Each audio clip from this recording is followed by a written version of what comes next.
Good afternoon. Phil Lindeman with your news from Avalanche Physical Therapy on Krystal 93. MLK weekend brought 170,000 vehicles through the Eisenhower Tunnel in 4 days, Friday through Monday, the fourth busiest in history, but only a half point busier than 15-year average. 3 of the 5 busiest MLK weekends have come in the past 3 years. The all-time record belongs to 2020 with nearly 175,000 vehicles.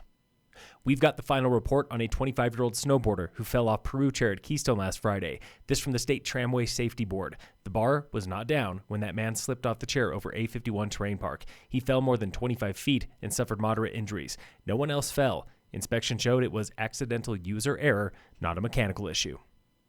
Take it from Lauren Gilbert with Summit Public Health. They are also feeling the COVID whiplash from the holiday Omicron surge. We've been on this crazy roller coaster for almost 2 years, and we've seen the data go up and down. But the good news? We are starting to see a sustained decline in the county as well as the state. Public Health will not call it finished for another few weeks, but the trend is promising. Another promising trend? Boosters are back in business. Our rate is definitely lower compared to the state, but it's come up a lot in the past 2 weeks. Gilbert says vaccine is also a remedy for Summit's debilitating workforce troubles. You know that there's labor shortages everywhere due to illness, and headlines daily talking about this. Coming up this Sunday is a booster and vaccine clinic at Summit High School. Public Health has hundreds of doses. Sign up through summitcountyco.gov. We've been hearing reports of the Summit County crud also making the rounds, and that's a good reminder that COVID is not the only viral game in town. We have had several flu hospitalizations this winter, which was kind of surprising. A chickenpox outbreak from late last year is now closed after spreading to just over 10 kids at Dillon Valley Elementary and Summit Middle School.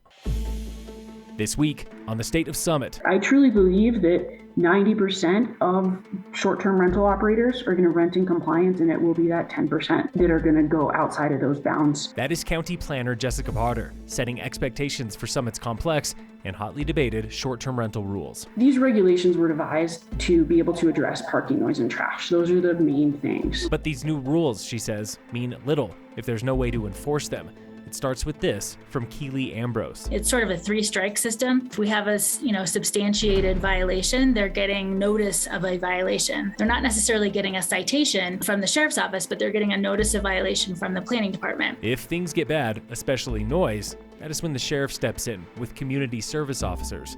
However, we'll get multiple complaints from the same building in Wilderness, and it's an older condo building where you can hear people above. And so it's like, what is the impact of that short-term rental? And Sheriff Fitzsimons says workload is already piling up. When you look at the stats that have been generated really in the last month, as Jessica pointed out, I mean, it's just kind of a tell of how busy this program is going to become moving forward. Tune in again next Wednesday for the State of Summit on Krystal 93.